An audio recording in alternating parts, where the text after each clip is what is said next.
ذلك الكتاب لا ريب فيه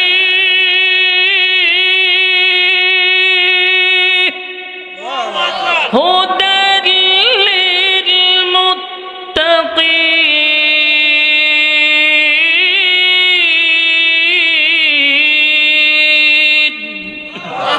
আল্লাহ কয় বলো নাই সন্দেহ নাই লা ইলাহা ইল্লাল্লাহু ওয়াহদাহু লা শারীকা লাহু وأشهد أن سيدنا وسندنا وحبيبنا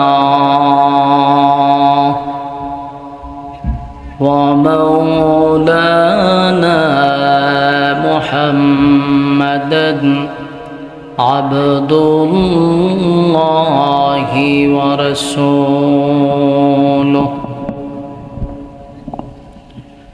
أرسله بالحق بشيرا ونذيرا وداعيا إلى الله بإذنه وسراجا منيرا أما بعد فأعوذ بالله من الشيطان الرجيم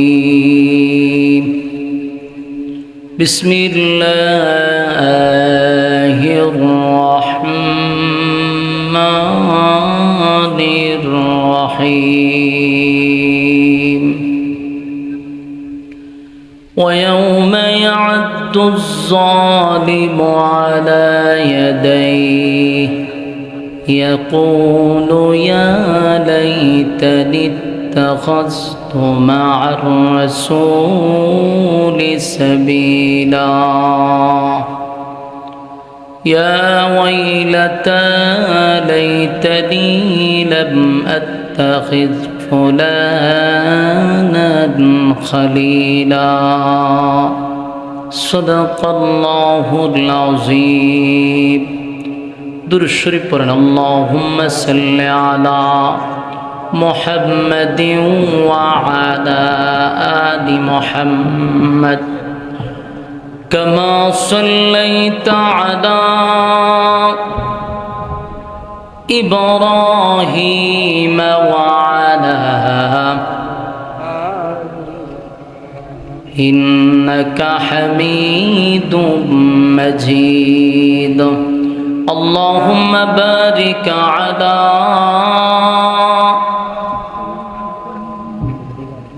বক্সে শুধু রিবাব ইকু হালকা রিবাব ইকু একসাথে মাস্টার ঠিক আছে اللهم بارك على محمد وعلى آل محمد كما باركت على إبراهيم وعلى মাস্টার একটু নিচে নামা শীষ দে إنك حميد مجيد मेरा दिल तलब रहा है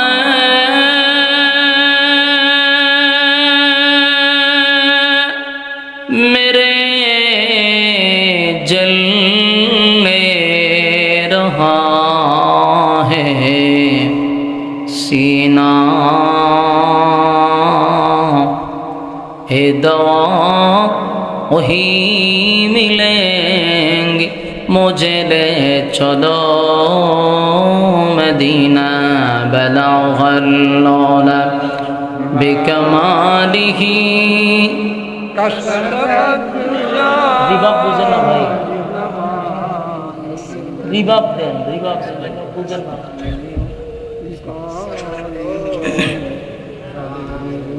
بلغ العلا بكماله كشف الدجى بجماله حسنت جميع خصاله صلوا জিকিরে বাতিল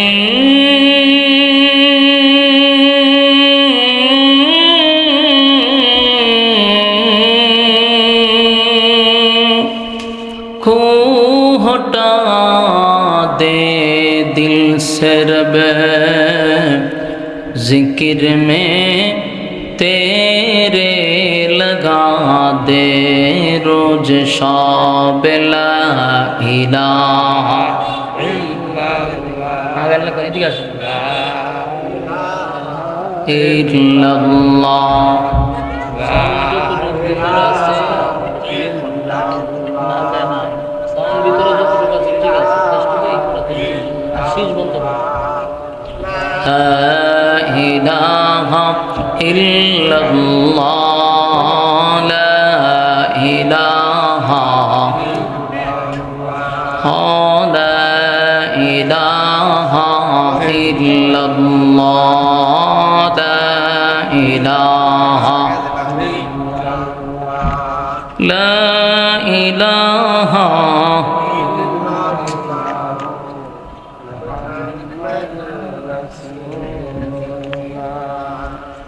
সাল্লাল্লাহু আলাইহি ওয়াসাল্লাম।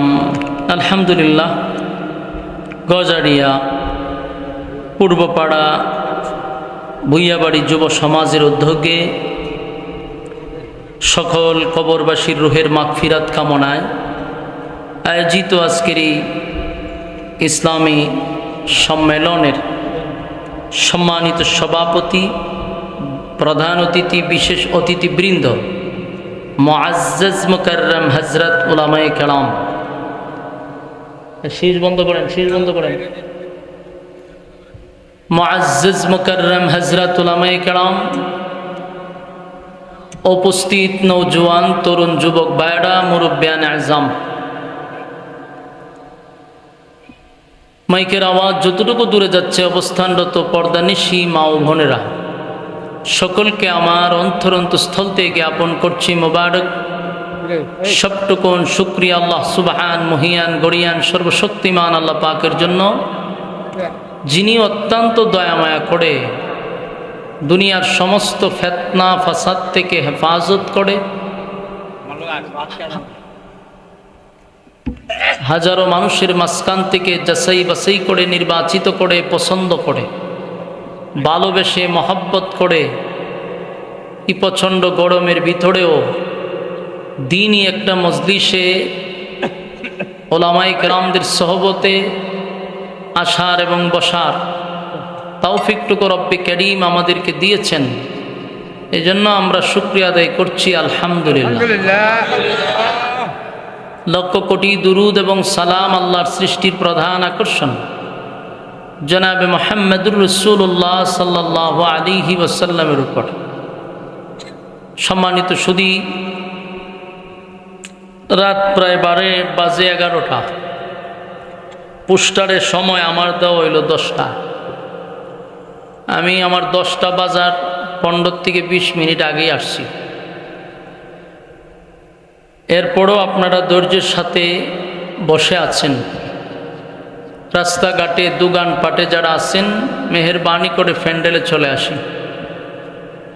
ভাই শীষটা এখনো কমে নাই, হালকা শীষ হয়েছে। এখনো যারা রাস্তা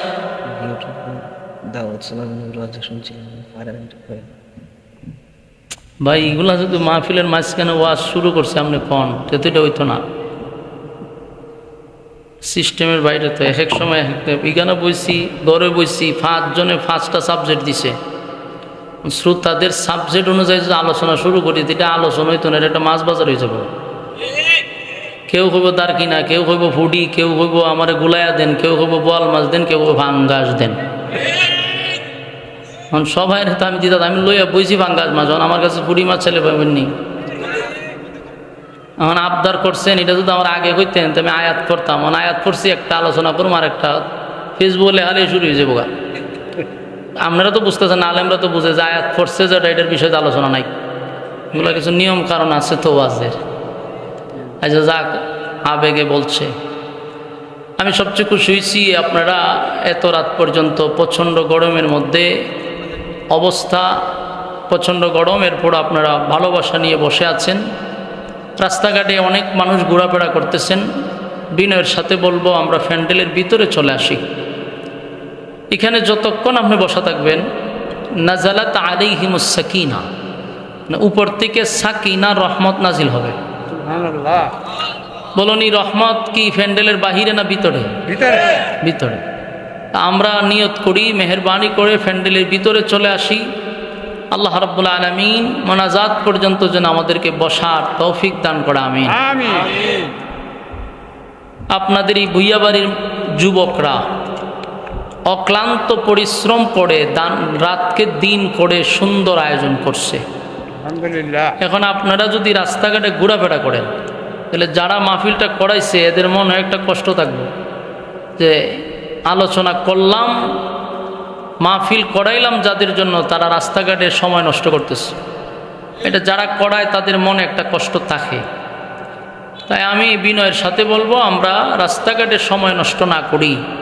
শয়তান বিভিন্ন ওয়াসওয়াসা আপনার ভিতরে দিবে, বিভিন্ন ধরনের ওয়াসওয়াসা দিয়ে বলবে আর একটু পড়ে যাব, খালি শুরু করছে লাস্টে যাব। এগুলা করে আপনাকে এই রহমত থেকে বঞ্চিত করা। এই জন্য আমরা মেহেরবানি করে প্যান্ডেলে বসে যাই। আর মেহেরবানি করে কেউ আশপাশে কথা বলবেন না। সবার তবিয়ত তো একরকম না, কথা বললে আমার কথা বলতে বিরক্ত লাগে এবং কথা অগুছালো হয়, এলোমেলো হয়। এই জন্য আমরা কেউ কথা না বলি। সম্মানিত সুধী, দীর্ঘ 1 মাস সিয়াম সাধনার পরে আমরা ঈদ উল ফিতরের 2-1 দিন পরেই আপনারা এই বরকতি মজলিসের আয়োজন করছেন। যুবকদেরকে আমি শুকরিয়া আদায় করছি তাদের, যে তারা গান বাজনা না করে, কনসার্ট না করে একটা দিনই মজলিসের আয়োজন করছে। আলহামদুলিল্লাহ। এই প্রত্যেকটা যুবককে আল্লাহ দিনের খাদেম বানায় দোক, আমিন। এবং ভুইয়াবাড়ির সমস্ত মুর্দা গানকে আল্লাহ এই উসিলায় নাজাতের উসিলা করে দেন।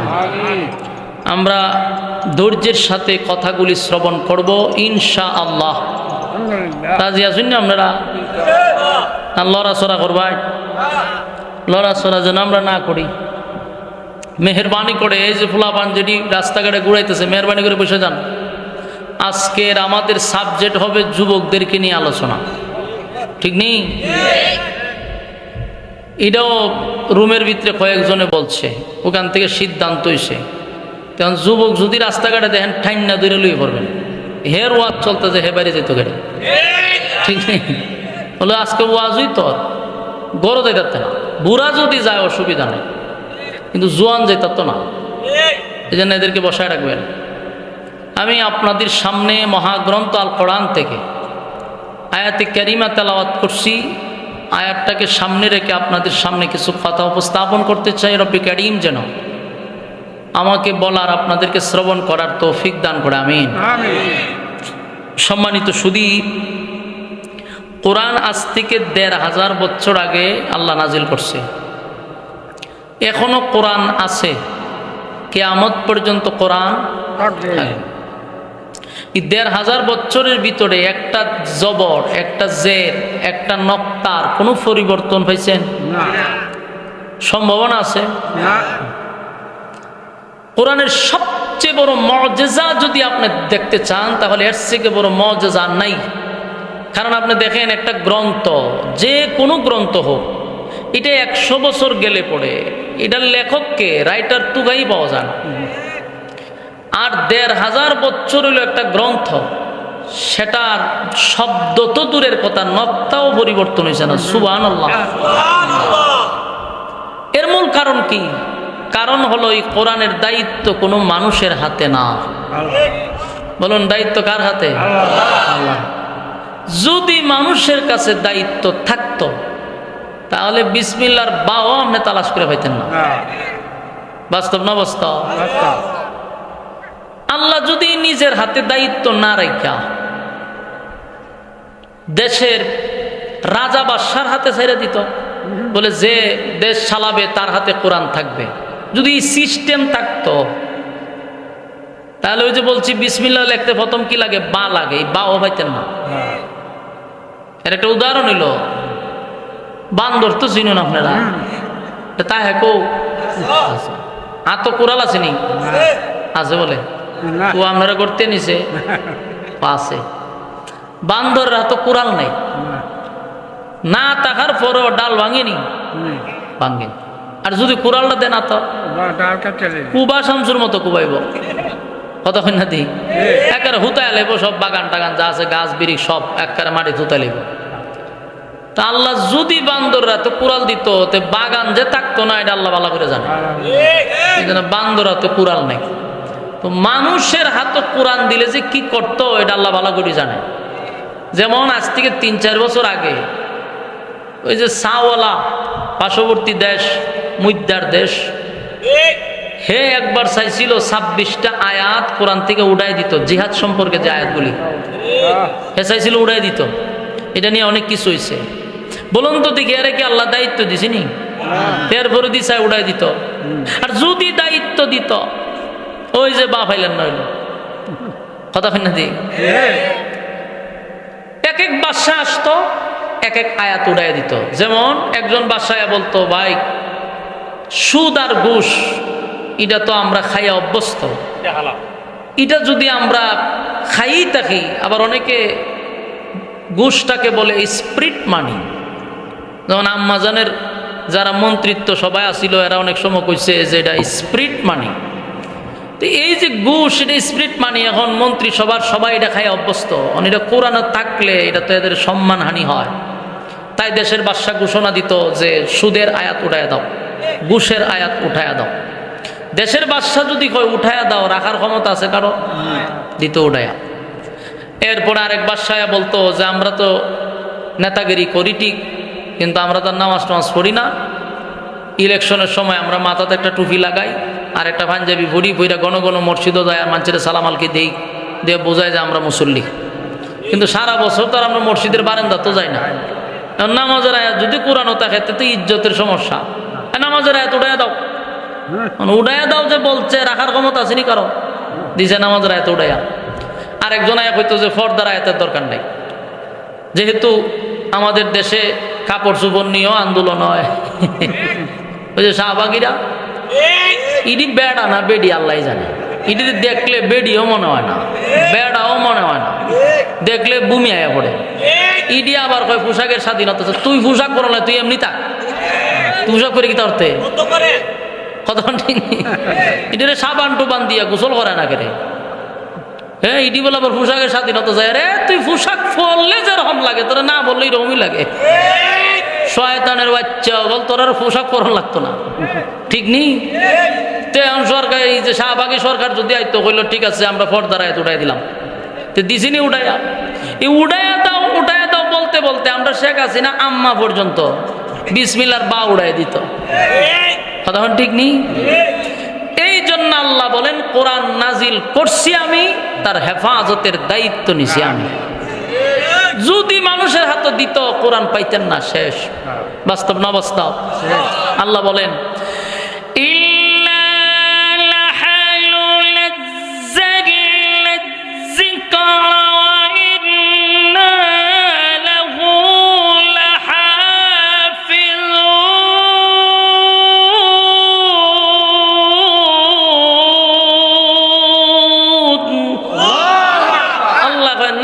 করছি আমি, তার হেফাজতের দায়িত্বটা নিছি আমি। সুবহানাল্লাহ। এজন্য কোরআন পাইছে।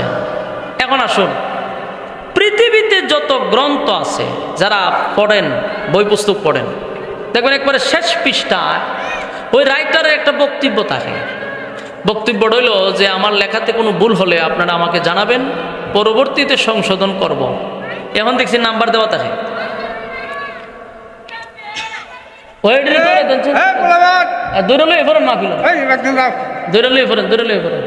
3-4 জন যান,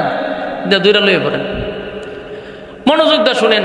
গ্রন্থ যারা পড়েন, বিভিন্ন বই পুস্তক, দেখবেন শেষ পৃষ্ঠায় রাইটারের মন্তব্য থাকে যে ভুল হইলে আমার ফোন দিয়ে। তার মানেটা কি? রাইটার দুর্বল, কথা কই না দি? রাইটার এটা বুঝতেছে, যিনি লেখক সে বুঝতে পারছে যে কিছু না কিছু ভুল হইতে পারে, মানুষ ভুলের ঊর্ধ্বে না।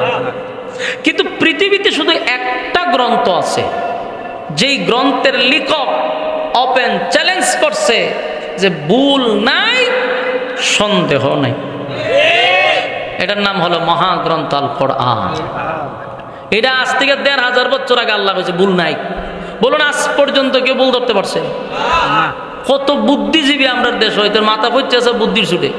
পারছিনি কোরআনের ভুল ধরত না, কথা দিয়ে কই না। না, তাহলে কোরআনের ভুল নাই, এখানেই শেষ না। আল্লাহ বলে সন্দেহ নাই।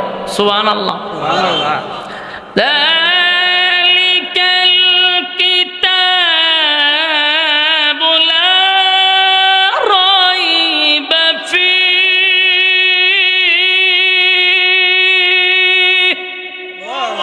হুদাল লিল মুত্তাকিন।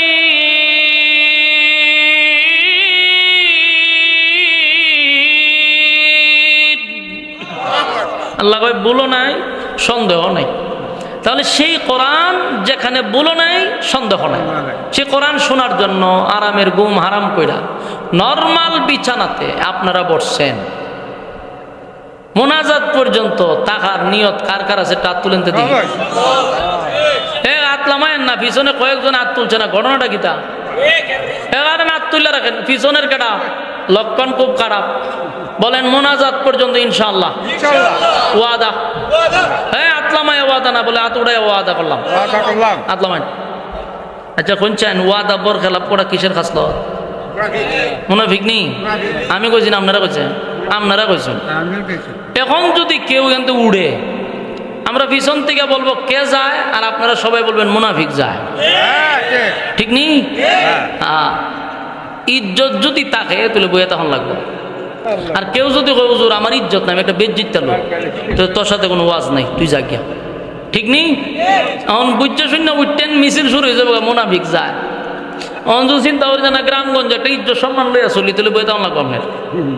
আর একান্ত যদি কারো 1 নাম্বার 2 নাম্বারে ধরে, অথবা বিড়ির নেশাই যদি ধরে, করবেন কি তা? একটা টান তো দেওয়ান লাগবো। সিফাত গিয়ে একটা টান দিয়ে আবার আয় পড়বেন। কিন্তু যাইতে গেলেও ছুটি লিয়া যাওয়ান লাগবো, নাহলে মিছিল শুরু হয়ে যাবো। কত বুঝছো শূন্য বইয়া থাকো, লড়ন যেত না। সম্মানিত শুধু আমি আপনাদের সামনে যে আয়াতগুলি পড়ছি, আয়াতগুলি কেন নাজিল হলো, নাজিলের কারণটা কি, কোন প্রেক্ষাপটে, কোন ঘটনাকে কেন্দ্র করে আল্লাহ নাজিল করছে, এই বিষয়গুলো আমরা একটু জানার চেষ্টা করি। আলহামদুলিল্লাহ। কোরআন হয়তোবা কোনো প্রশ্নের উত্তরে নাজিল হইছে, হয়তোবা কোরআন কোনো সমস্যার সমাধান দেওয়ার জন্য নাজিল হইছে, অথবা কোনো ঘটনারে কেন্দ্র করে নাজিল হইছে। এই 3 কারণের বাহিরে কোরআন নাজিল হইছে না। হয় কোনো প্রশ্নের জবাব, না হয় কোনো সমস্যার সমাধান, আর না হয় কোনো ঘটনারে কেন্দ্র কইরা নাজিল হইছে। আমি যে আয়াতগুলি পড়ছি এটা একটা ঘটনারে কেন্দ্র কইরা আল্লাহ নাজিল করছে। এই ঘটনা পর্যন্ত আমরা যেতে হলে ধৈর্যের সাথে শ্রবণ করতে হবে ইনশাআল্লাহ। ইনশাআল্লাহ। আর আলোচনার একটা সাবজেক্ট থাকবে ইয়ং জেনারেশন, যুবকদের ব্যাপারে বন্ধুত্ব নিয়ে আলোচনা হবে ইনশাআল্লাহ। মনোযোগ আছে তো? আরব দেশে এমন একটা সময় ছিল যেই সময়টাকে আরব দেশকে অন্ধকারের যুগ বলা হইতো, বর্বরের যুগ, জাহিলিয়তের যুগ। এমন কোনো গুনাহ নাই যেটা আরববাসী করে নাই। কেমন খারাপ ছিল। খারাপ মানুষের মধ্যে কিছু ভালো খাসলত ছিল, ভালো